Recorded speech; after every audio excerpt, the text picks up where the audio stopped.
안녕하세요, 감독님. 네, 안녕하세요. 네. 올해는 중앙연예가 20주년이 되는 해이기도 합니다. 네. 중앙연예에 대해 그리고 중앙연예가 갖고 있는 역할에 대해 설명해 주시면 감사하겠습니다. 20년이 되고 또 우리 중앙연예라고 해서 별다른 역할이 있을 것 같지는 않고요. 우리 연예는 전임 감독님들께서 연예를 은혜롭게 잘 이어오셨으니까 그 연장선상에서 제가 상식적으로 잘 섬기면 될 것 같습니다. 지난해 선거에서 단독 후보로 나오셔서 상대적으로 편안한 선거 기간이 되셨을 것 같습니다. 선거 기간 동안 준비하신 것이 무엇인지, 그리고 한때 중앙연예 선거관리위원장도 하셨는데 지난 선거를 보시면서 어떤 생각이 드셨는지 궁금합니다. 단독 후보가 된 것은 제가 연예원들에게 과분한 사랑을 받은 것이라고 생각을 해요. 특별한 점을 제가 갖고 있지 않음에도 불구하고 연예원들께서 저를 세우셔서 어떤 바라는 것이 있다는 느낌은 있습니다. 그게 뭔지에 대한 부분은 어렴풋하게는 알고 있는데 구체적으로 어떻게 드러내야 될지는 모르겠는데 감독 준비하면서 저는 외형적인 준비 이런 행사 저런 행사 이런 사업 저런 사업 그런 부분들에 대한 것보다는 저는 일보다 감독의 직무 자체가 옛날부터 늘 생각하기를 감독은 담임 목사도 마찬가지인데 목회자의 삶이 일보다 존재라고 늘 느끼거든요. 그리고 부족하지만 감독의 직무도 이 연장선상에 있다고 봐요. 그래서 어떤 대단한 일을 꾸미는 것보다는 우리 감리교 전통이나 기독교 전통을 보면 이 감독의 직무는 비숍은 영성가여야 된다라고 하는 부분에 그래서 어떤 의미에서는 감독을 준비하면서 아주 상식적으로 연예원들을 섬기겠다는 이 내면의 준비를 많이 제가 해왔던 것 같습니다. 아마 연예원들이 보실 때는 우리 감독이 지금 뭐하지? 이럴 정도로 저 개인적으로는 그 연예를 아주 평안하게 상식적으로 좀 이렇게 이끌고 싶은 그런 마음입니다. 네. 은혜 아래 서로 보듬어가는 중앙연예라는 캐치프레이즈를 걸고 신바람 나는 신앙생활과 복음전도의 사명을 다하고 부흥하는 개교회를 꿈꾼다고 하셨습니다. 교회가 힘을 잃고 성도들이 영적 감동이 사라지고 있는 이때에 정말 신바람 나는 신앙생활, 열정적으로 복음전도를 하려면 어떻게 해야 할까요? 질문이 굉장히 길어서 좀 그렇긴 한데 제가 이제 이를테면 이제 감독이 됐지 않습니까? 일종의 이제 선출직이란 말이죠. 지방 감의자가 되든지 감독이 되든지 감독 회장이 되든지 선출직의 어떤 위치를 맡게 되면 저는 이게 굉장히 조심스러운 하나의 생각이 있는데 선출직의 자리에 오르게 되면 통상적으로는 이런 생각을 많이 하는 것 같아요. 제 표현으로는 이게 이제 정치 과잉인데 내가 선출됐으니까 내가 이렇게 하겠다라는 생각을 통상적으로 많이 하게 될 것 같아요. 근데 저는 여러 일들을 거쳐오면서 역사의 주인은 하나님이시거든요. 그 은혜가 이루어지려고 그러면 저는 그저 하나님의 종일 뿐이라는 그 자세예요.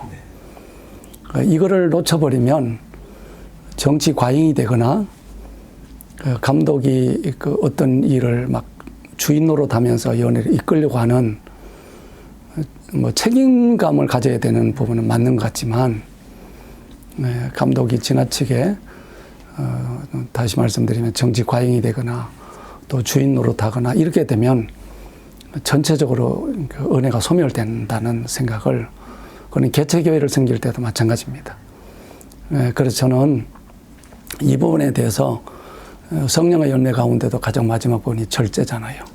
그래서 저는 하나님이 어떻게 하시는가라고 하는 부분을 제가 종된 입장에서 차근차근 좀 따라가고 싶은, 어떤 의미에서 보면 우리 연회원들이 보시면 가장 밋밋한 감독일 수 있습니다. 그러나 저는 이 아주 기본에 충실한 것이 결국은 모든 그 교육자나 성도들이 하나님을 바라보게 되고 마침내 하나님으로 인해서 은혜가 젖어져서 결국은 신바람이라고 하는 게 바로 거기 있다고 저는 보는 거예요. 하나님이 주인이시다라고 하는 고백 속에서만 신바람이 오는 거지, 인위적으로 어떤 일을 하는 것을 통해서 신바람이 온다고 저는 그리스도 안에서 저는 결단코 그렇게 생각해 본 적이 없습니다. 그래서 저는 짧은 기간이지만 제가 이것을 좀 실천해 보려고 하는 겁니다. 그러면 교육자들 가슴 속에서도 성도들 가슴 속에서도 아마 신바람을 하나님께서 일으키실 거다. 저는 그렇게 믿어요. 네. 예. 감독님의 선거 공약에 중앙연회 비전교회에 대한 대책이 있었습니다.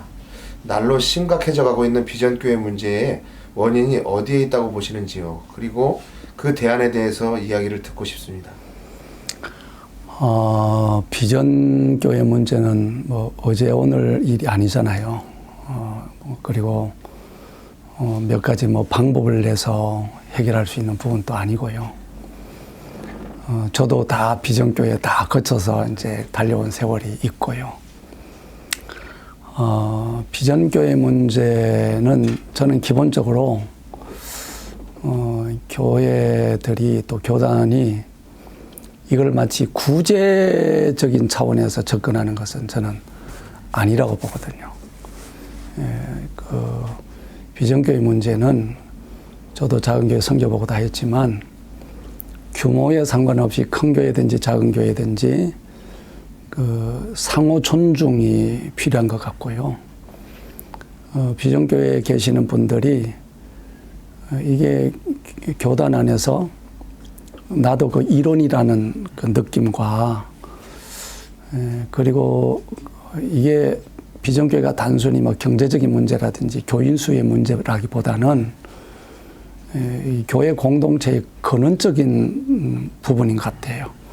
내가 비록 조그마한 교회를 섬기고 있고 어려운 교회에 섬기고 있지만 내가 이 교단에 속해 있다는 자체가 자랑스러워져야 되는데 그게 이제 무너졌단 말이죠. 이를테면 이제 교회라고 하는 게 거룩성과 우리는 거룩한 공교회를 믿습니다고 사도신경 고백하잖아요. 거기는 거룩성이 있다는 거죠. 철저하게 영성적으로 달려가는 부분입니다. 근데 이제 거기에는 보편성 공교회란 말이죠.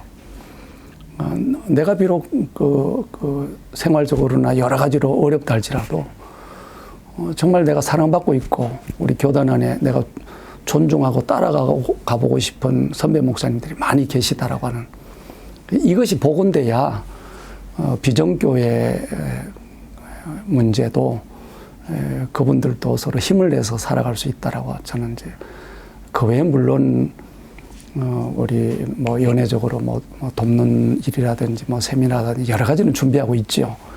그러나 저는 비전교회를 바라보는 문제를 근원의 문제라고 보는 그런 입장입니다. 이번 34회 총회 교육자 수급 및 고시위원회 위원장이 되셨습니다. 교육자 수급의 문제는 이제 미룰 수 없는 과제가 아닌가 싶습니다. 이에 대한 기본적인 원칙과 방향을 위원장님으로서 어떻게 생각하고 계시는지 듣고 싶습니다.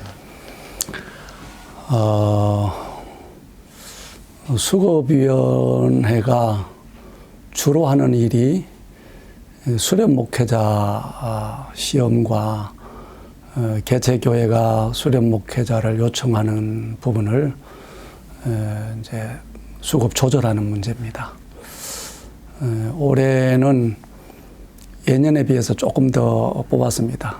더 많은 전사님들을 합격시켰으면 좋겠다는 생각을 하지만 그러나 예년보다는 많이 뽑았지만 더 많이 뽑지 못해서 전도사님들께는 좀 죄송스러운 부분은 있습니다.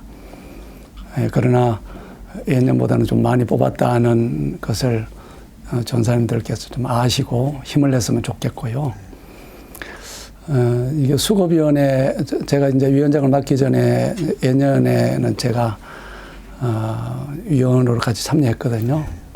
보면서 제도적으로 조금 변화됐으면 좋겠다는 부분은 있습니다. 이게 뭐냐면 수도권에는 좀 많이 몰리고 이제 그 지방에는 좀 수련 목회자들이 좀 공급이 안 되는, 좀 잘 안 되는 부분이 있으니까 앞으로 이 부분이 그 입법 사항으로 정리될 수 있는 건지 수급위원회 내적으로 정리될 수 있는지는 모르겠지만 이거를 그 보통 교사들을 채용할 때에 서울교육위원회, 뭐 경기도, 뭐 강원도, 제주도 뭐 이렇게 하잖아요. 따로따로. 우리도 그럴 필요가 있다고 보는 거예요. 그 연회별로 우리 연회가 몇 명 지금 수급 필요하다. 그러면 그 연회에서 전체적인 부분은 이제 그 전체 수급위원회가 관리하더라도 그러나 각 연회 좀 이렇게 할당을 해서 이를테면 뭐 충북연회 나는 뭐 지원하면 그 사람들끼리만 경쟁하고 서울연회면 서울연회끼리 경쟁하는 이렇게 좀 바꿔야 지방까지 전체 우리 감리교 전체 문제의 수급이 좀 이루어질 거다라고 하는 이 부분은 제도 개선이 좀 필요할 거다. 이 정도 생각을 하게 됩니다. 이제 감독님으로서 업무를 시작한 지 얼마 되지 않으셨습니다. 감독님의 이상과 현실 사이에서 고민스러운 상황이 전개될 것으로 보입니다. 결정해야 할 때마다, 힘들 때마다 어떻게 타개해 오셨는지 감독님의 업무와 생활 스타일에 대해 이야기를 듣고 싶습니다. 이상과 현실의 문제는 아마 어느 공동체든지 다 갖고 있는 것이고 리더십 자리에 있는 사람들이 늘 고민하는 부분이라고 생각을 해요. 아까도 말씀을 드렸다시피 고민하는 부분이 있다면 저는 그 정치 과잉은 절대 건물이다. 두 번째, 내가 대단한 일을 하려고 하는 부분을 내려놓아야 그 이상과 현실의 괴리가 있어도 결국은 상식의 문제거든요. 나는 그걸 존중하고 싶고요. 좀 뭐든지 좀 천천히 가고 싶고 또 구성원들의 지혜를 믿어요. 또 하나님의 일하심도 제가 믿어요. 제가 과욕을 부리지 않으면 하나님이 일하신다고 저는 믿거든요. 그게 제가 살아온 방식이고 아마 감독으로서 직무를 감당하는 일도 그 연장선상에서 저는 감당하고 싶습니다. 연애 안에 지혜로운 분들도 많다고 저는 믿어요. 그리고 연애를 사랑하시는 분도 많다고 믿기 때문에 우리가 서로 대단한 것을 꿈꾸지 않으면 하나님의 일하심을 쫓아갈 수 있잖아요. 그럴 때 저는 활력이 온다고 저는 역설적으로 그렇게 믿어요. 인위적인 어떤 부분을 많이 하면 할수록 종국에는 처음에는 대단한 것처럼 보이지만 종국에는 활력이 떨어진다고 저는 믿는, 그게 리더십의 가장 기본적인 것이라고 저는 그렇게 믿어요. 감독님께서는 30여 년간 목회를 해오셨습니다.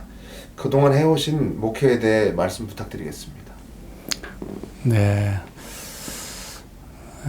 저희 아버님도 목회를 하셨고 저희 장인어른 또 목회를 하셨고 또 뭐 매형 또 목회를 하시고 이러다 보니까 목회에 대해서 낯설지는 않지요. 이제 어릴 적부터 아, 이게 목회구나, 이런 생각을 하게 됩니다. 근데 제가 이제 목회를 하면서, 전 두 가지 부분은 이제 분명하게 인식을 하거든요. 성도들이 참 위대하다. 성도들께 늘 감사하는 마음이 있습니다. 그 교회 아주 어떻다 하고, 그래도 제가 가보면, 제가 경험해 보면, 성도들은 위대하다. 성도들께 늘 감사함이 있어요. 그 다음에 하나님 일하심을 제가 믿거든요. 하나님이 일하신다. 그러면 목회를 하면서 한 가지만 남아요. 목회자인 나만 제대로 하면 되겠구나. 요거 한 가지만 남습니다. 늘. 나만 상식적이면 되겠다. 나만 목회자로서 조금 더 열심히 하면 되겠다. 나같이 부족한 사람 하나님 부르셔서 회중들 앞에 세워서 말씀 전하게 하시고 이렇게 하셨는데, 나만 정신 차리고 가면 되겠다. 이런 마음으로 지금까지 달려온 거예요. 아마 그런 그 목회적인 관점을 가지고 다른 일들도 지방일을 섬기고 연회를 섬기는 것도 저는 늘 그 연장선상에 제가 있다고 보는 거예요. 그러면서 내가 대단한 어떤 아이디어를 내가지고 대단한 일을 꿈꾸지 않고 지나왔는데, 하나님은 저를 통해서 이런 일도 하시고 저런 일도 해오시더라. 그걸 제가 느낀 거예요. 늘 후배들한테 늘 그렇게 이야기를 종종 합니다. 조급하지 말아라. 목회자로서 아주 성실되게 집중해라. 이런 걸 늘 요구하고, 지금도 그렇게 지내고 있습니다. 이제 앞으로 한 12여 년 남았는데, 요 남은 기간도 그렇게 요렇게 차근차근, 옛날에 그런 생각을 많이 했습니다. 이제 젊은 날에 연애 가면 이제 은퇴하시는 분들이 큰 대가 없이 은퇴하게 돼서 감사하다고. 그때는 제가 이런 마음이 들었습니다. 큰 교회 한 것도 아니고, 대단한 것도 아니고, 그게 자랑이라고 그런 말 하냐, 이런 생각을 했던 적도 있습니다.